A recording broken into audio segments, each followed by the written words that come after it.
आज ही Doubtnut app download करें। Doubtnut पर होगा अब आपके सभी मैथ्स, केमिस्ट्री, फिजिक्स और बायोलॉजी डाउट्स का सफाया। बस अपने क्वेश्चन की फोटो खींचो, उसे क्रॉप करो और तुरंत वीडियो सोल्यूशन पाओ। Download now. इस क्वेश्चन में ये प्रिज्म टाइप का स्ट्रक्चर है जिसमें हम देख सकते हैं ए बी सी डी एक बड़ा सा स्क्वायर है और स्क्वायर के ऊपर सी डी ए बी सब जगह से एक एक रेजिस्टेंस लेके ई और एफ बनाकर उन दोनों को ज्वाइन कर दिया गया है।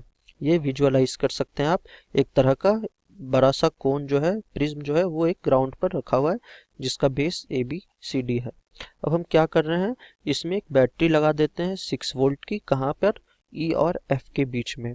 ई और एफ के बीच में हमने बैटरी लगा दी 6 वोल्ट की, जिसकी इंटरनल रेजिस्टेंस 0 है। 0 इंटरनल रेजिस्टेंस मतलब बैटरी की रेजिस्टेंस हमें कंसिडर नहीं करनी है। तो क्वेश्चन में हमें करंट निकालना है ब्रांच एडी में, यानी इस ब्रांच में कितनी करंट फ्लो हो रही है। और आर की जो वैल्यू है वो 5 ओम है, मतलब जो सब सारी रेजिस्टेंसेस है सारी की वैल्यू 5 ओम हमें दे रखी है। तो सबसे पहले तो अगर हमें करंट निकालना है तो हम I is equal to V by R करेंगे। तो V तो हमें मालूम है 6 वोल्ट, बट हमें R चाहिए, मतलब रेजिस्टेंस अक्रॉस। ये हमें अगर करंट एडी में निकालनी है करंट, तो सबसे पहले तो ये बैटरी कहाँ पर EF के अक्रॉस कनेक्टेड है, तो हमें REF या फिर RAD निकालनी होगी। तो इस कॉम्प्लेक्स जो नेटवर्क है, इस कॉम्प्लेक्स नेटवर्क को पहले हम सिंप्लीफाई करते हैं। तो सिंप्लीफाई करने का तरीका पॉइंट इसमें दे रखे हैं। तो जैसे ही हम दिख रहे हैं ए बी सी डी जो है एक स्क्वायर टाइप में है, तो मैं पहले A B C D draw करता हूँ। तो मान लेता हूँ मैं ये ए पॉइंट है, ये बी पॉइंट है, यहाँ पर सी पॉइंट बना दिया, यहाँ पर डी पॉइंट। उसी ऑर्डर में मैंने बनाया A B C D, so A B C D सारे पॉइंट्स मैंने यहाँ बना दिए। अब हम क्या देख रहे हैं, ए और डी एक रेजिस्टेंस से कनेक्टेड है, तो अकॉर्डिंगली मैंने एक रेजिस्टेंस बना दिया। सिमिलरली सी और डी भी एक रेजिस्टेंस से कनेक्टेड है, बना दिया। बी और सी भी एक रेजिस्टेंस से, ए और बी भी एक रेजिस्टेंस से। अब देखते हैं, डी से एक रेजिस्टेंस गया और सी से एक रेजिस्टेंस गया और दोनों एफ पर मिल गया, यानी एफ पॉइंट यहाँ कुछ है जिससे डी पर भी एक रेजिस्टेंस जा रहा है और सी पर भी एक रेजिस्टेंस जा रहा है, तो ये एफ पॉइंट है। सिमिलरली जो हमारा ए और बी है, ए और बी से भी ई पर जा रहा है, यानी सिमिलरली इधर भी एक, यहाँ से एक रेजिस्टेंस, यहाँ से एक रेजिस्टेंस, और वो एक ई पॉइंट पर जा रहा है। अब इसमें क्या दिखाया गया, ई और एफ के बीच भी एक रेजिस्टेंस है, यानी यहाँ पर भी एक रेजिस्टेंस है। तो ई और एफ के बीच का ये रेजिस्टेंस मैंने ड्रॉ कर दिया। अब क्या रखा है कि हमने यहाँ पर वोल्टेज अप्लाई किया है 6 वोल्ट का, तो यहाँ से ऐसे 6 वोल्ट का मैंने वोल्टेज यहाँ दिखा दिया। तो अब मैं ये जो रेजिस्टेंस नेटवर्क है इसे मैं शॉर्ट करूँगा, मतलब इसे छोटा करूँगा।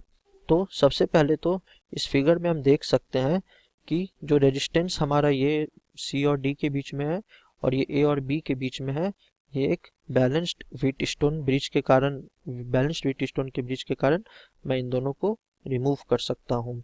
ये जो व्हीटस्टोन ब्रिज यहाँ पर अगर आर है तो ये भी आर है, तो R by R is equal to R by R, तो ये एक बैलेंस्ड व्हीटस्टोन ब्रिज बन गया। सिमिलरली इधर भी आर बाय आर, यानी ये भी एक बैलेंस्ड व्हीटस्टोन ब्रिज बन गया।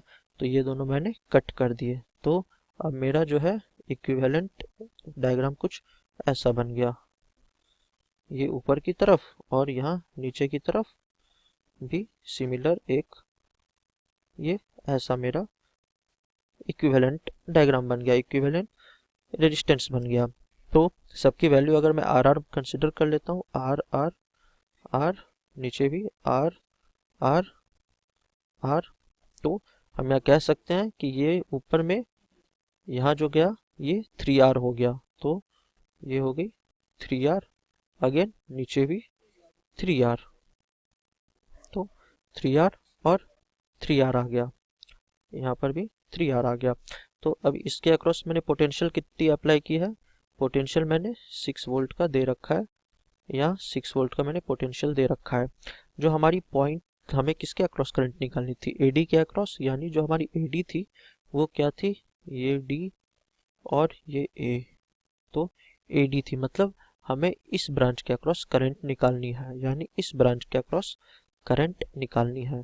तो इस ब्रांच के अक्रॉस हमारा करंट का वैल्यू हो जाएगा V अपॉन R, यानी V की वैल्यू क्या दे रखी है 6 वोल्ट्स, तो 6/3 इंटू आर यानी 3 इंटू आर। तो अब यहाँ मैं R की वैल्यू डाल देता हूँ 3 इंटू रेजिस्टेंस की वैल्यू कितनी दे रखी है इक्वल टू 5 ओम, मतलब सारे रेजिस्टेंसेस 5 ओम के हैं। तो 6/15 यानी 0.4 एम्पियर, 0.4 एम्पियर का करंट इस वाले ब्रांच से जाएगा, यानी AD से 0.4 एम्पियर का करंट जाएगा, क्योंकि सीरीज में है तो सीरीज में सारे रेजिस्टेंसेस के अक्रॉस इक्वल करंट जाते हैं। तो हमारा आंसर हो गया C। क्लास 6 से 12 से लेके नीट IIT JEE मेंस और एडवांस के लेवल तक 10 मिलियन से ज्यादा स्टूडेंट्स का भरोसा। आज ही डाउनलोड करें डाउटनेट ऐप या व्हाट्सएप कीजिए अपने डाउट्स 8400 400 400 पर।